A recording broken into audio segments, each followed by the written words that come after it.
feeling ko parang nilalandi niya si Doc Carlos. Parang may gusto si Irene sa Tatay Carlos mo. Kasal pa rin tayo. Hindi tayo nag-divorce. So technically, I'm your legal wife, not Lynette! Shut up! You want me to shut up? Kapag binigay mo sa akin ang gusto ko, hindi malalaman ni Lynette ang totoo. Talaga ka ba? Walang hiya ka! Hindi titigil? Warden, naku, ibartolina mo na yan ng magtanda. Babartolina ko talaga yan. At pati ikaw, Lotus, kasama ka. Hoy, Moira, huwag kang maingay. Baka marinig ka ni Pepe. Hindi totoo yung sinasabi mo, nasa ospital si Matanda. Hindi totoo yan. Kung ano man ang nangyari sa atin in the past, pinapatawad na kita. And I hope you forgive me too.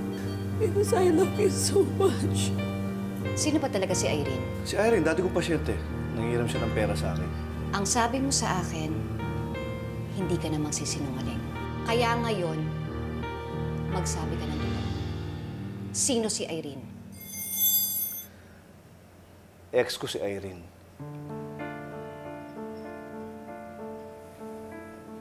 Siya yung babaeng sinasabi kong toxic. Kaya I regret bakit pa ako nagipagrelasyon sa kanya. Hindi ko nga alam na magkita pa kami. Pero Lynette, believe me, hanggang dun lang yun.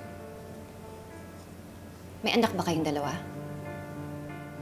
Kaya ba siya nagpunta dito dahil gusto niyang humingi ng sustento sa'yo? Wala, Lynette. Wala kaming anak.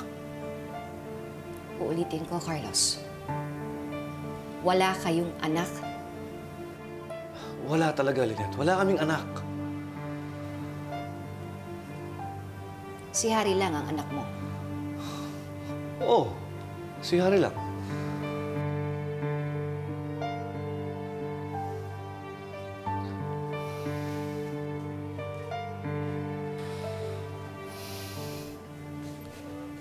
Lynette, pasensya ka na kung hindi ko agad sinabi sa'yo.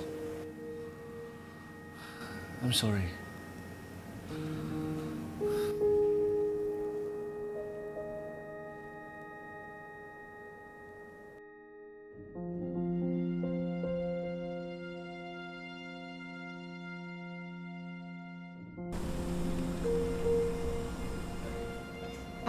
Nurse, can you please get his latest lab results? All right, Doc. Thank you.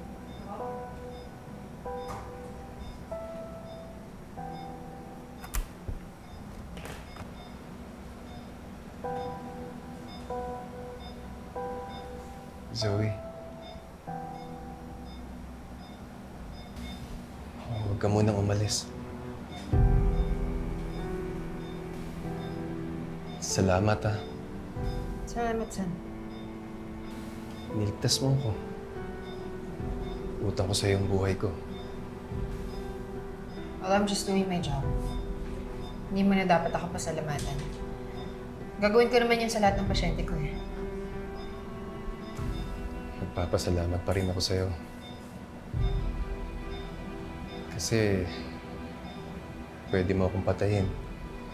Pero mas pinili mo pa rin ako iligtas. Para sa akin, ikaw pa rin ang superhero ko.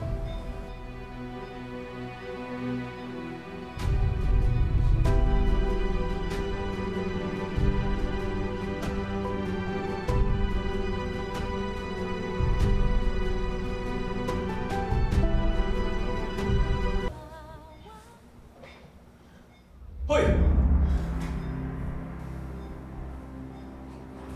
Ano ginagawa mo sa anak ko, ha?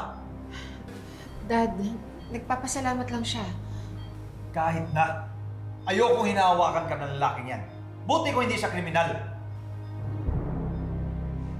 Ikaw, magpasalamat ka na state witness kay Moira. Kung hindi, nakakulong ka din. Yun naman pala, eh. Hindi dapat mas lagi niyo ako inaalagaan. Kasi pag ako nawala, Sasakit ang ulo niya. Makakalaya si Moira. Huwag mong ipagmamalaki yan. Hindi ko nakakalimutan na muntik na mamatay si Annalyn dahil sa'yo. Dad, halika na, hayaan mo na siya. Tara na. Marami kang atraso sa pamilya ko. Pati father ko, na comatose dahil sa kagagawan mo. Eh, anong kinalaman ko sa sinapit ni Sir Pepe? Hindi naman ako nagtulak sa kanya sa bangin.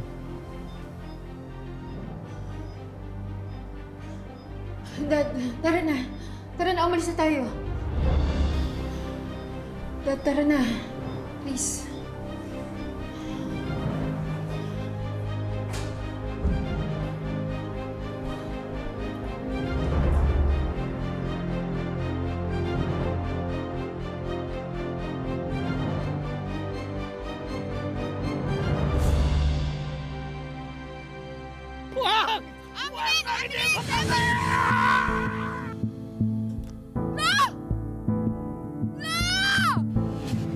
Marami kang atraso sa pamilya ko.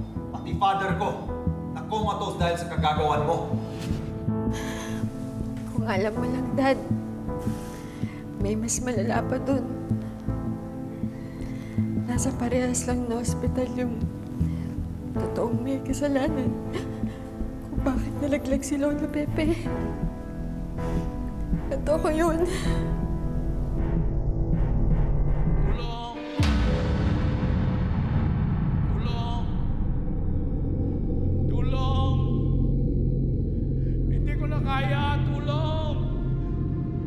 Tulungan niyo ako! Joey! Tulungan niyo ako! Hindi ko na kaya!